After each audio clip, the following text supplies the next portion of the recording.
Guntur SRM యూనివర్సిటీలో లైంగిక వేధింపులు కలకలం సృష్టించాయి. తనను లైంగికంగా వేధిస్తున్నాడంటూ అసిస్టెంట్ ప్రొఫెసర్ డాక్టర్ ఉబైద్ ముస్తాక్పై మరో అసిస్టెంట్ ప్రొఫెసర్ పెదకాకాని పోలీసులకు ఫిర్యాదు చేసింది. ఇన్స్టాగ్రామ్లో వ్యానిస్ మోడ్ అనే ఫ్యూచర్తో అసభ్యకరమైన పోస్టులు పెట్టాడని, మానసికంగా ఇబ్బంది పెడుతున్నాడని బాధితురాలు ఫిర్యాదులో పేర్కొంది.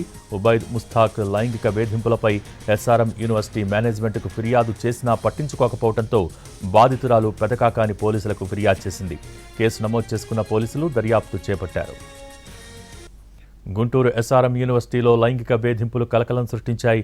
తనను లైంగికంగా వేధిస్తున్నాడంటూ అసిస్టెంట్ ప్రొఫెసర్ డాక్టర్ ఉబైద్ ముస్తాక్పై మరో అసిస్టెంట్ ప్రొఫెసర్ పెదకాకాని పోలీసులకు ఫిర్యాదు చేశారు. ఇన్స్టాగ్రామ్లో వ్యానిస్ మోడ్ అనే ఫ్యూచర్తో అసభ్యకరమైన పోస్టులు పెట్టాడని, మానసికంగా ఇబ్బంది పెడుతున్నాడని బాధితురాలు ఫిర్యాదులో పేర్కొంది. ఉబైద్ ముస్తాక్ లైంగిక వేధింపులపై ఎస్ఆర్ఎం యూనివర్సిటీ మేనేజ్మెంట్కు ఫిర్యాదు చేసినా పట్టించుకోకపోవడంతో బాధితురాలు పెదకాకాని పోలీసులకు ఫిర్యాదు చేసింది. కేసు నమోదు చేసుకున్న పోలీసులు దర్యాప్తు చేపట్టారు.